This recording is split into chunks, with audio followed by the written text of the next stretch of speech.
You may have started hearing more and more about esports recently. Esports have soared in popularity in recent years. And you may even have a vague idea about what esports is and have formed your own opinions, but maybe you don't fully understand it or recognize the impact it is likely to have on our society in the future. For example, what if I told you it is now part of the Olympics? That audiences are now exceeding audiences you might see for traditional sports like tennis, cricket, or even the NFL. That gamers are now treated like pro athletes, and that millionaire esports gamers are being created every single year. So what exactly is esports? And how has esports grown? What seems like overnight? And what does the future hold for esports? And for the entertainment industry more broadly. Esports is short for electronic sports and refers to organized competitive video gaming where individuals or teams compete against each other in various video games. These competitions can take place in person at arenas or online, and they often feature popular games across genres, including first-person shooters, real-time strategy games, and multiplayer online battle arenas. Some of the most popular games played at esports events include League of Legends, Fortnite, Counter-Strike, and PUBG. Esports events attract large audiences, both in person and via live streaming platforms, where fans can watch their favorite players and teams compete for significant prize pools. The esports industry has grown rapidly over the past few decades, evolving from small local competitions to a global phenomenon with professional leagues, sponsorships, and dedicated fan bases.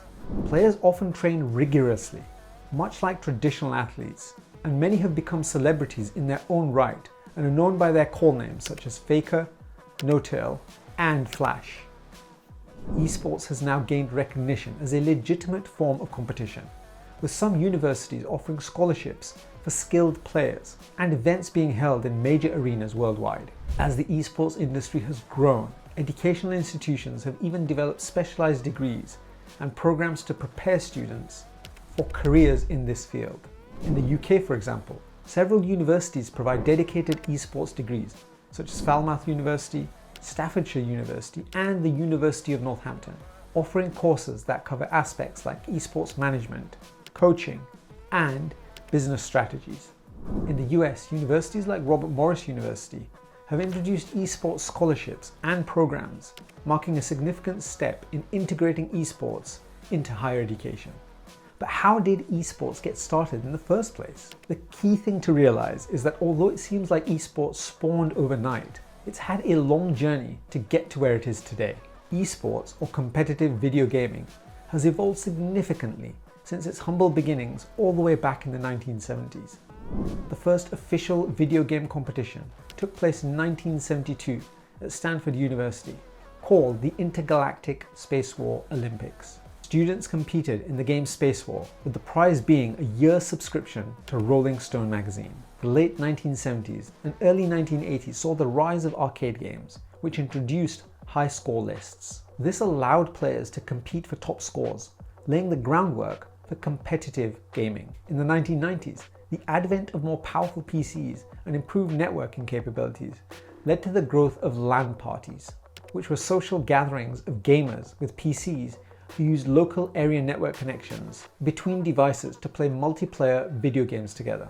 Games like Doom, Quake, and StarCraft became popular for competitive play at this point in time. But it was in the late 1990s when we saw the formation of the first esports leagues, such as the Electronic Sports League in Germany. However, it was South Korea who played a crucial role in the development of esports in the early 2000s. The country's investment in broadband infrastructure and the popularity of PC gaming centers known as PC bangs helped establish esports as a cultural phenomenon.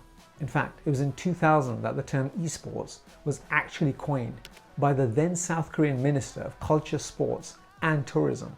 The 2000s saw the rise of professional gaming leagues and tournaments with significant prize pools. Games like Counter-Strike, Halo, and StarCraft became major esports titles around this time. But then came one key moment that totally transformed the trajectory for esports, propelling it to the billion-dollar industry it is today. And that moment was the launch of Twitch in 2011.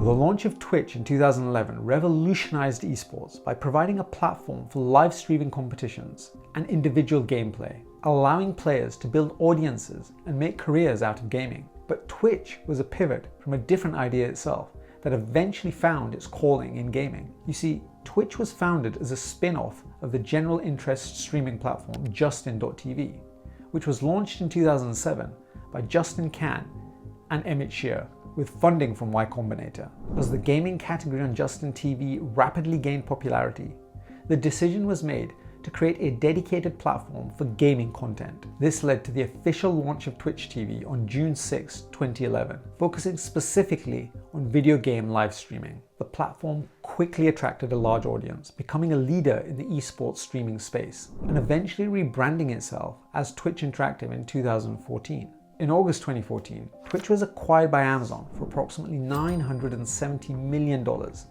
further solidifying its position in the market and enabling it to expand its services and features significantly. Twitch played a fundamental role in the growth of esports by providing a dedicated platform for live streaming video game content and tournaments. In so doing, Twitch filled a crucial gap in the market by offering an easy-to-use, lag-free streaming service that allowed gamers to broadcast their gameplay and esports events to a global audience. The platform's focus on gaming content and its ability to foster audience participation through integrated chat features made it the go-to destination for esports enthusiasts. Twitch's rapid growth and popularity led it to become known as the ESPN of esports, hosting major tournaments and attracting millions of viewers worldwide. By providing a centralized hub for competitive gaming content, Twitch not only increased the visibility of esports, but also created new opportunities for players, teams, and organizers to build audiences and monetize their content, ultimately contributing to the professionalization and mainstream acceptance of competitive gaming. But what does this mean for the future of entertainment? Well, with larger and larger audiences who are extremely loyal, and with big amounts of investment coming into esports, and the events getting grander in scale, esports is seeping more into our culture. Even the IOC has approved the creation of the Olympic Esports Games, which are slated to be held every 2 years, in between the Summer and Winter Olympics, and will start in 2025. There are already signs of how esports is seeping into the cultural phenomenon of our society. The Travis Scott concert in Fortnite, titled Astronomical, took place from April 23 to April 25, 2020, and was a groundbreaking virtual event that attracted over 12 million players simultaneously. The concert featured a fully animated 10-minute performance where a giant digital version of Travis Scott interacted with the game environment, transforming into various forms and showcasing stunning visual effects that morph the landscape around the players. The concert was notable not only for its scale and immersive experience, but also for its timing, as it provided a unique entertainment option during the COVID-19 pandemic, effectively merging the worlds of music and gaming in a way that set a new standard for virtual events. That event showed how esports is being entrenched in everything. Whether or not the metaverse becomes a thing, it's clear that esports will be a central part of entertainment going forwards. Esports is poised to become a dominant force in the future of entertainment, driven by its rapid growth in popularity and the increasing engagement of global audiences. With the esports market projected to generate revenues exceeding $2 billion by 2025, fueled by sponsorships, advertising, and ticket sales, it's attracting significant investment from traditional sports franchises and major brands. But it's the integration of advanced technologies such as virtual reality and augmented reality that is expected to enhance the viewer experience, making esports events more immersive and more interactive. As esports continues to blur the lines between gaming and traditional sports, its cultural impact and economic potential solidify its position as a central player in the evolving landscape of entertainment, appealing to a diverse and digital-savvy audience worldwide. Thanks for watching this episode. If you enjoy hearing about stories in tech and you want to support us in our show, the best thing that you can do is to subscribe. See you for the next one.